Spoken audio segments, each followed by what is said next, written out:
وأنتم الأعلون إن كنتم مؤمنين. صدق الله العظيم. وقال النبي صلى الله عليه وسلم: لا يؤمن أحدكم حتى أكون أحب إليه من والده وولده والناس أجمعين، أو كما قال عليه الصلاة والسلام.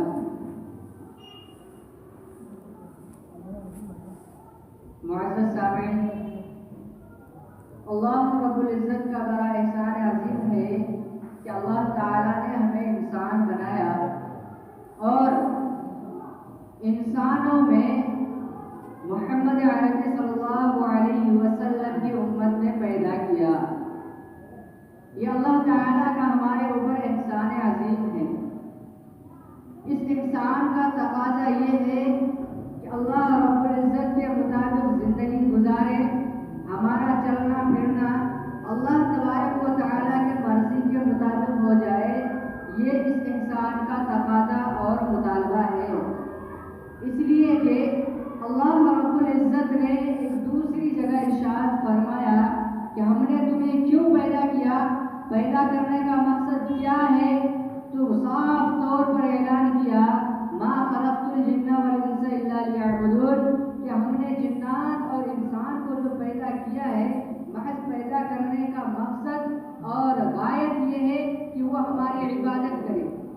اب عبادت کا مطلب کیا ہوتا ہے، عبادت کا طریقہ کیا ہوگا، تو اس کے لیے اللہ رب العزت نے ہمارے اوپر احسان کرتے ہوئے، ہمارے اوپر ترس کھاتے ہوئے ایک نبی کریم صلی اللہ علیہ وسلم کو اس دنیا میں بھیجا اور ہمیں حکم دیا.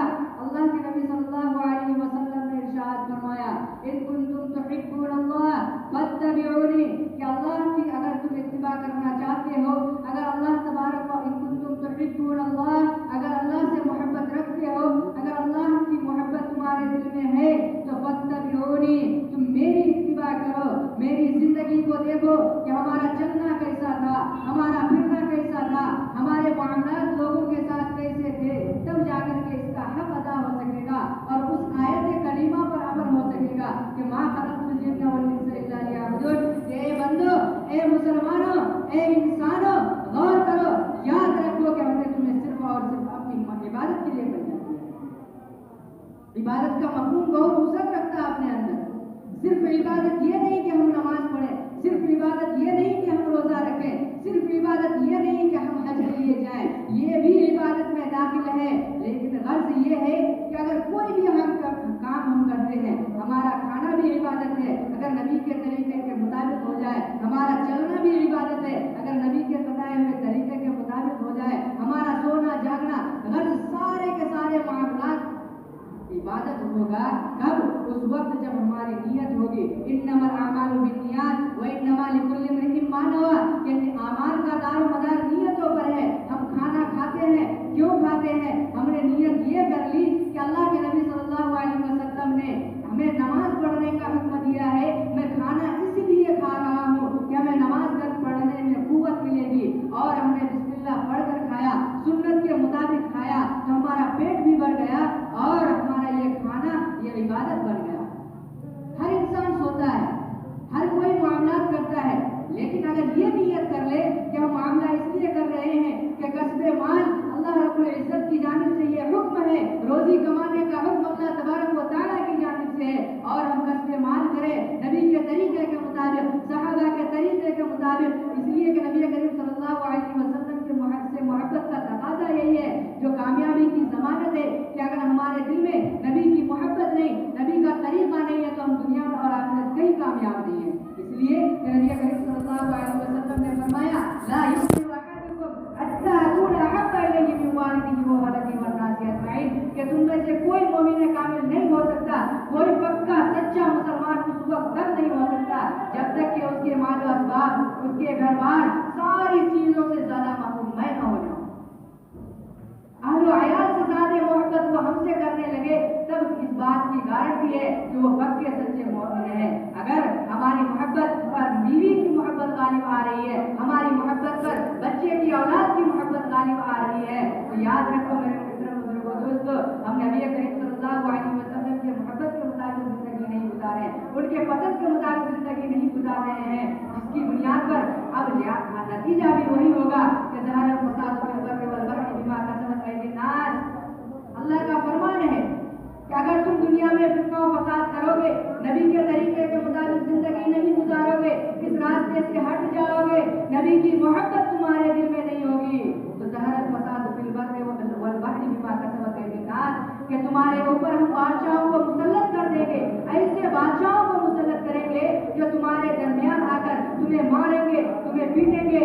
کیا میرے محترم بزرگوں دوستو، آج ہمارے اندر ہمارے اوپر حالات نہیں آ رہے ہیں، آج ہمیں اسلام پر عمل کرنے سے نہیں روکا جا رہا ہے، آج ہمیں روزہ رکھنے پر پابندی نہیں ہے، ہمارے اذانوں پر پابندی نہیں ہو رہی ہے، یہ کیوں ہو رہی ہے؟ کیا ان کی یہ مجال ہی نہیں ہے؟ ہم کتنے قیمتی ہیں، ہماری اہمیت کیا ہے اس دنیا کے اندر؟ کیونکہ ہم نے ہی اس کو نہیں پہچانا ہے، ہم نے ہی اپنے وقار کو گرا رکھا ہے، ہم نے ہی اپنے مقام کو نہیں پہچانا، جس کی بنیاد پر آج لوگ ہمیں گزار اور شکوہ ہو رہا ہے، دعائیں ہو رہی ہے، دعائیں قبول نہیں ہو رہی کسی کی، کیوں نہیں ہو رہی ہے؟ حالانکہ اللہ تعالیٰ کا تو وعدہ ہے کہ جب بھی کوئی بندہ میرے دربار میں آتا ہے، ہاتھ پھیلاتا ہے، تو میں اس کی دعا کو قبول کر لیتا ہوں، لیکن اس کے باوجود ہمارے اوپر حالات آ رہے ہیں، ہمارے حالات سدھر رہے ہیں۔ اتنی بڑی مسجد ہے، اتنا بڑا محلہ ہے، مسجد پوری کی پوری خالی رہتی ہے، کیوں؟ اللہ کا فرمان نہیں تھا کہ تم 5 وقت ہمارے گھر میں حاضری دو؟ جب ہم اللہ کے فرمان کو نہیں مانیں گے، اللہ کے بتائے ہوئے طریقے کے مطابق زندگی نہیں گزاریں گے، تو اللہ تبارک و تعالیٰ تو ہمارے اوپر عذاب مسلط کریں گے ہی نا۔ آج ہمیں روکا جا رہا ہے اسلام پر عمل کرنے سے۔ میرے محترم بزرگوں دوستو، بات ذرا کڑوی ہے، یاد رکھیے، ہمیں روک نہیں رہے ہیں، اس لیے ہمیں وہ روک نہیں رہے، ہم نے خود اپنا وقار گرا رکھا ہے، ہم نے خود اپنے آپ کو مسجد سے روک رکھا ہے، جماعت سے روک رکھا ہے، اللہ کی عبادات و طاعات سے روک رکھا ہے، پھر جا کر کے ہم شکوہ کر رہے ہیں جب ہم خود سے رکے ہوئے ہیں۔ ان کا کام تو انہوں نے صرف یہ کیا کہ ایک ویران مسجد پڑی ہوئی تھی، ایک ویران مسجد پڑی ہوئی تھی، اس پر صرف حفاظت کے لیے تالا لگا دیا، مسجد میں آنے سے روکا نہیں کسی نے، ہم نے خود روک لیا اپنے آپ کو، ہم نے خود روک لیا۔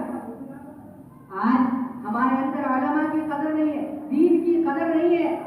میرے محترم بزرگوں دوستو، یاد رکھیے، اگر یہی حالات رہے اور یہی ہمارا معاشرہ رہا اور یہی ہمارا چال طریقہ رہا، تو یاد رکھیے ہندوستان میں یا پوری دنیا میں ایک بھی مسلمان باقی نہیں رہے گا۔ ہماری قیمت اتنی ہے، اس سے اندازہ لگایا جا سکتا ہے کہ جب تک ہم میں سے کوئی ایک اس دنیا میں باقی رہے گا، ایک بھی اللہ اللہ کہنے والا اس دنیا میں باقی رہے گا، تو اللہ رب العزت اس نظام کو، دنیا کے اس پوری کائنات کو اسی ڈھنگ پر، اسی طریقے پر چلاتے رہیں گے، اور خدا نہ خواستہ جس دن وہ بندہ بھی اس دنیا سے چلا جائے گا، وہ اللہ اللہ کہنے والا اس دنیا سے رخصت ہو جائے گا، تو اللہ رب العزت کو اس عظیم کائنات کی کوئی ضرورت نہیں ہے، اس عظیم کائنات کی کوئی ضرورت نہیں ہے۔ قیامت نازل ہو جائے گی، قیامت برپا کر دیا جائے گا، یہ اونچی اونچی عمارتیں روئے کی مانند اڑنے لگیں گے۔ ہم اتنے قیمتی ہیں کہ ہمارا رہنا اس دنیا کی بقا کے لیے ضروری ہے۔ اگر ہم اس دنیا میں باقی نہیں رہیں گے، اگر ہمارا وجود اس دنیا سے ختم ہو گیا، تو اس دنیا کا وجود بھی ختم ہو جائے گا۔ اتنی اہمیت ہماری، اتنا مقام ہے ہمارا، لیکن چونکہ ہم نے خود اپنے آپ کو نہیں پہچانا، ہم نے اپنے قدر و منزلت کو نہیں پہچانا، جس کی بنیاد پر آج ہمیں در در کی ٹھوکریں کھانی پڑ رہی ہے، لوگ دھتکار رہے ہیں، ہمیں کچل رہے ہیں، مارے جا رہے ہیں۔ اپنی غلطی ہے، دوسرے کو بدنام نہیں کیا جا سکتا ہے۔ آپ اپنی اصلاح کریں، اپنی اصلاح کریں، دوسرے کی اصلاح کرنے کی فکر نہ کیجیے۔ جب آپ ہر ایک اپنی اصلاح کرے گا، ہر ایک اپنے اندر دین کو داخل کرے گا، اپنی اصلاح کرنے کی فکر کو لے گا، تو یقیناً پورا معاشرہ سدھر جائے گا، پورا سماج سدھر جائے گا، حتیٰ کہ پوری دنیا کو سدھر جائے گی۔ ایک کتاب ہے بخاری شریف، بہت جامع کتاب ہے، حدیث شریف کی کتاب ہے، اور اس کتاب کی اہمیت یہ ہے کہ جب تک اس کتاب کو نہ پڑھ لے بچہ، تو اس وقت تک مولانا نہیں کہا سکتا، مکمل عالم نہیں ہو سکتا۔ آپ کو معلوم ہے اس کتاب کے لکھنے والے کہاں کے تھے؟ بخارا کے۔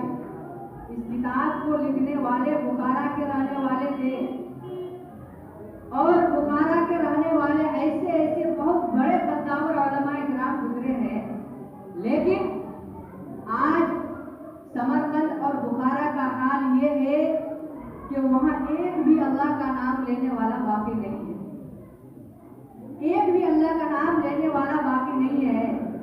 بخارا کا واقعہ بیان کیا جاتا ہے کہ جب وہاں پر علماء سے عوام کا تعلق کٹ گیا، جب وہاں پر علماء سے لوگ جلنے لگے، علم دین سے دور بھاگنے لگے، اس کے اندر سے دین رخصت ہوتا چلا گیا،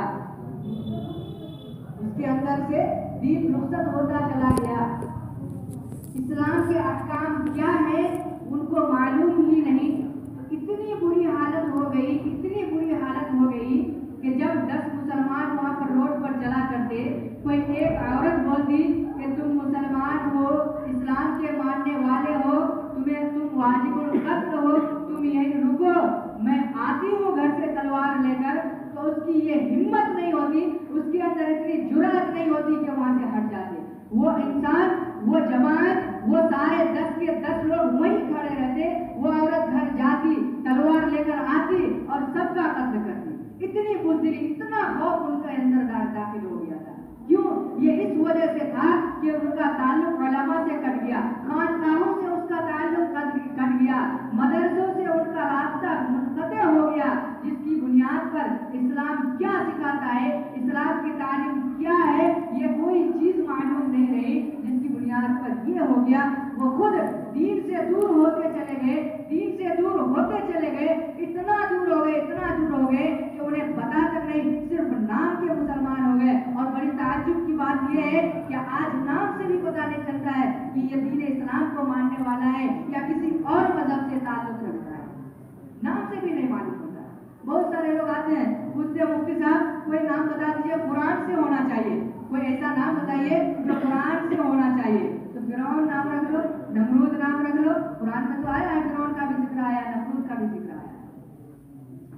اولاد اللہ تبارک و تعالیٰ کی نعمت ہے، اس کی صحیح پرورش کرنا ہماری ذمہ داری ہے۔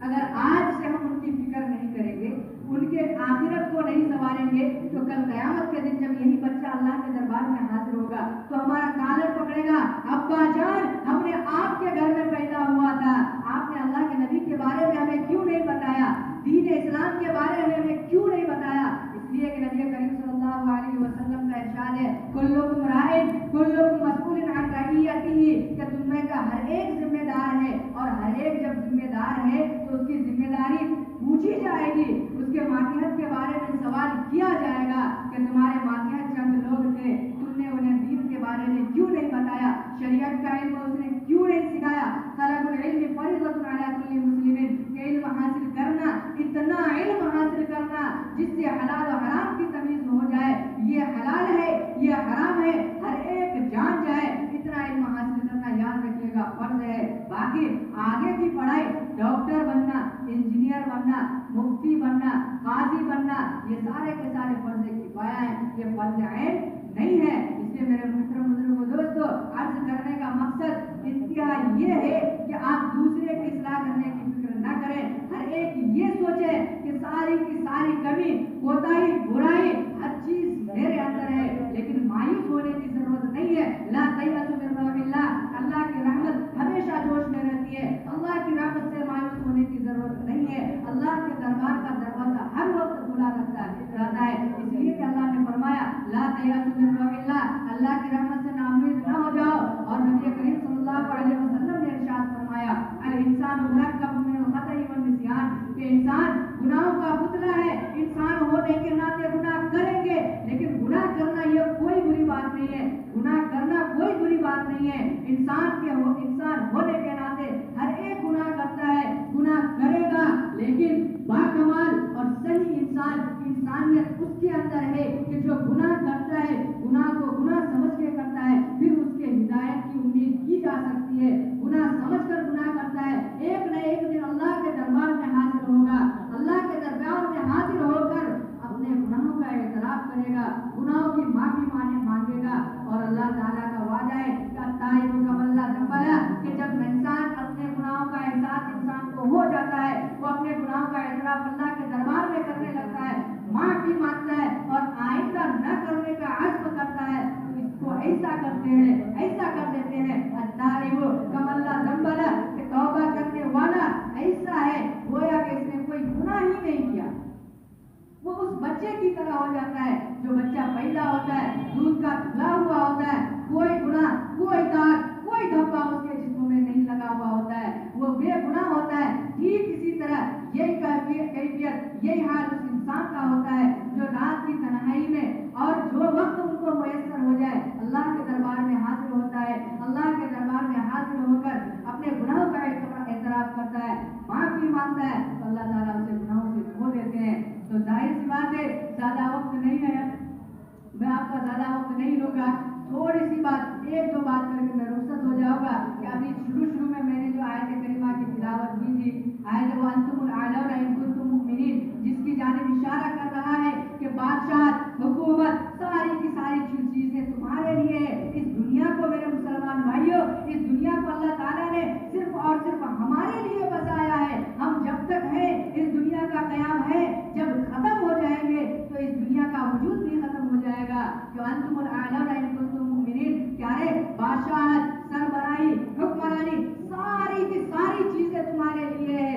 دبدبا بھی تمہارا چلے گا, حکم بھی تمہارا چلے گا, لیکن شرط یہ ہے تو انتم الأعلون ان کنتم مؤمنین, ارے تم مومن تو ہو جاؤ. مومن سے صرف مومن ہونا مراد نہیں ہے. مسلمان زید, عمر, بکر, خالد, عبداللہ, عبد الکریم نام رکھنا مقصود نہیں ہے, بلکہ عبداللہ ہونے کا کیا تقاضا ہے, عبداللہ ہونا کیا مطالبہ کرتا ہے, اس کو فرمایا لا یؤمن احدکم حتی اکون احب الیہ من والدہ وولدہ والناس اجمعین, کہ تم مسلمان سربلندی, کامیابی تم کو کب ملے گی, جب ٹوٹ کر نبی کریم صلی اللہ علیہ وسلم سے محبت کرو گے, محبت کا ثبوت دو گے. صرف دعویٰ کرنا کافی نہیں ہے کہ ہم بھی نبی کریم صلی اللہ علیہ وسلم سے محبت کرتے ہیں. صرف یہ دعویٰ کرنا, زبان سے کہنا کافی نہیں ہے, بلکہ اپنے عمل سے, اپنے کردار سے, اپنے اخلاق سے, اپنے طور و طریقے سے یہ ثابت کرنا ہوگا کہ ہم بھی نبی کریم صلی اللہ علیہ وسلم سے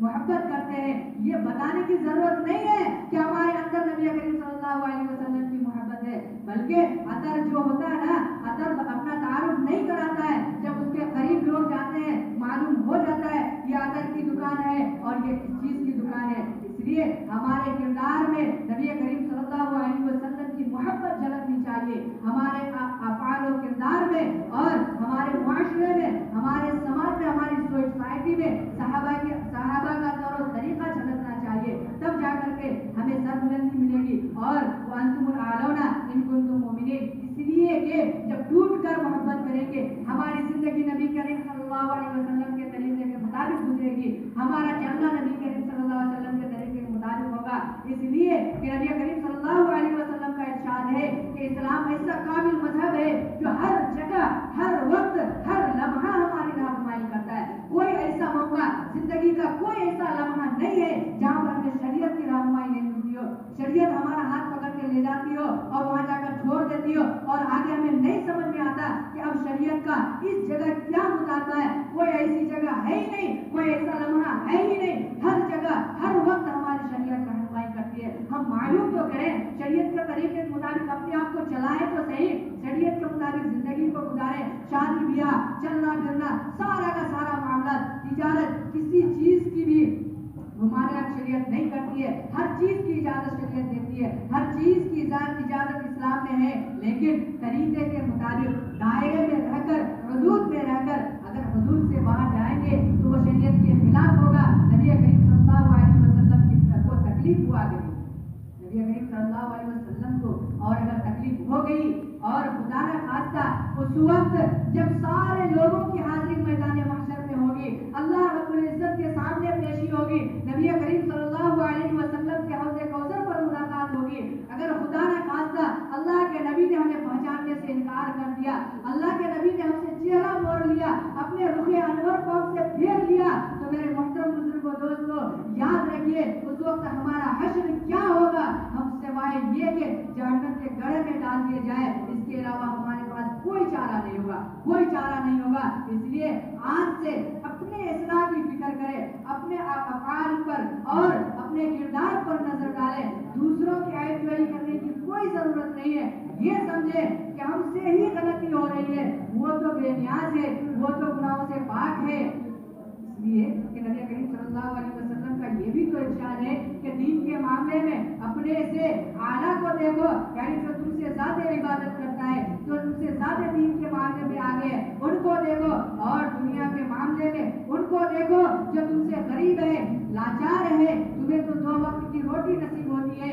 کوئی ایسا انسان بھی ہوگا اس دنیا میں بسنے والا جو 1 وقت کھاتا ہے 2 وقت بھوکے رہتا ہے، ان کو دیکھو، تب جا کر اپنی نعمت کا احساس ہوگا، پھر اس پر آپ شکر ادا کریں گے، اور یہی زندگی کا مقصود ہے، اور یہی اللہ تبارک و تعالیٰ کا مقصود ہے۔ اس لیے کہ اللہ نے فرمایا مَا خَلَقْتُ الْجِنَّ وَالْإِنسَ إِلَّا لِيَعْبُدُونِ، کہ ہم نے انسان اور جنات کو اپنی محض عبادت کے لیے پیدا کیا ہے۔ جب ہمارا معاشرہ ایسا ہو جائے گا، ہم یہ ساری چیزوں پر، کمیوں پر، کوتاہیوں پر نظر ڈال دیں گے، تو جا کر کے خود بخود اس پر عمل ہو جائے گا، اور جب اللہ رب العزت کے سامنے ہماری پیشی ہوگی تو اللہ کے نبی صلی اللہ علیہ وسلم کے ہاتھ سے ہمیں حوض کوثر کا پانی بھی ملے گا اور جنت میں جانا نصیب ہوگا۔ اللہ تبارک و تعالیٰ سے دعا کریں کہ اللہ تعالیٰ ہمارے سننے سے زیادہ عمل کی توفیق عطا فرمائے، آمین۔